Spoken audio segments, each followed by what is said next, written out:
उससे क्या है कि काफ़ी हम लोग को जो हमारे इंतजार की काफ़ी लोग यहाँ इकट्ठा होंगे और इकट्ठा होकर के वहाँ पे law and order. Sir Singh साहब मैं आपसे एक रिक्वेस्ट करूँ, अगर आप मुझे लीड ही नहीं करें तो मैं जा रहा हूँ। देखिए, आज सुबह मुझे APJ अब्दुल कलाम मार्ग से शांतिपूर्वक तरीके से अकेले चलकर 30 जनवरी मार्च जाना था, जहाँ पर गांधी जी ने शहादत दी थी हमारे मुल्क के लिए। 9:30 बजे पुलिस आ गई। पुलिस ने मुझे डिटेन कर दिया, अंडर हाउस अरेस्ट कर दिया। Can you be stopped from protesting without an arrest warrant or written order? And is India's E20 Petrol policy becoming the nation's next big political flashpoint? Well, those are the questions being raised after political analyst and activist Tehseen Poonawalla claimed that he was placed under house arrest by the Delhi police ahead of his planned protest and hunger strike against the centre's ethanol blended fuel policy.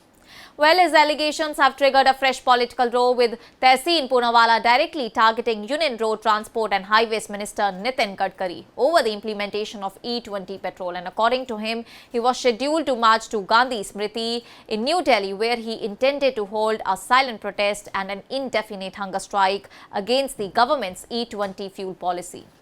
However, before he could leave his residence in Greater Kailash 1, he alleged that a large number of Delhi police personnel, including women officers, were deployed outside his home and prevented him from stepping out.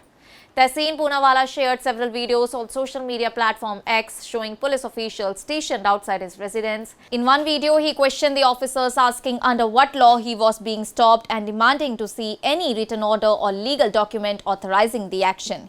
He alleged that no arrest memo, detention order or official paperwork was provided. And in another post, Poonawalla claimed that a Delhi police officer told him that they had received orders from the top to place him under house arrest. He accused the authorities of trying to suppress a peaceful democratic protest and wrote that an entire battalion of Delhi police had been deployed because, in his words, Nitin Gadkari is scared of ethanol. Meanwhile, videos circulating online also show police officers explaining that they had intelligence inputs suggesting that a large crowd could gather during the protest, which might lead to law and order concerns.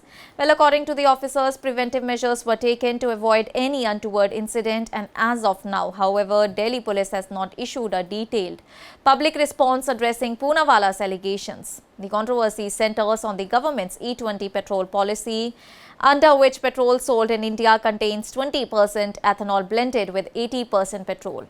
The centre says that the policy is aimed at reducing India's dependence on imported crude oil, lowering carbon emissions, promoting cleaner fuel and boosting farmers' income through increased ethanol production. However, the policy has faced criticism from consumer groups, transport associations and several political leaders. Critics argue that higher ethanol blending can reduce fuel efficiency in many vehicles and may increase maintenance costs, particularly for older models that were not originally designed to run on E20 fuel. One of Tehseen Poonawalla's key demand is that consumers should be allowed to choose between 100% petrol, E5, E10 and E20 fuels instead of having only E20 available at fuel stations.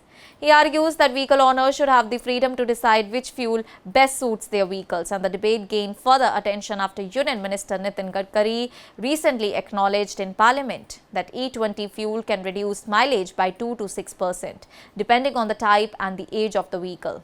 Well, at the same time, Nitin Gadkari defended the policy, stating that there is no evidence that E20 causes engine failures. Well, the government maintains that ethanol blended fuel offers environmental benefits, including lower emissions and reduced dependence on fossil fuels. And the issue is now attracting political attention, with opposition parties and transport unions also planning protest against the policy. And as the debate over ethanol blending intensifies, questions are being raised not only about the impact of E20 fuel on vehicles, but also about the right to protest and express dissent.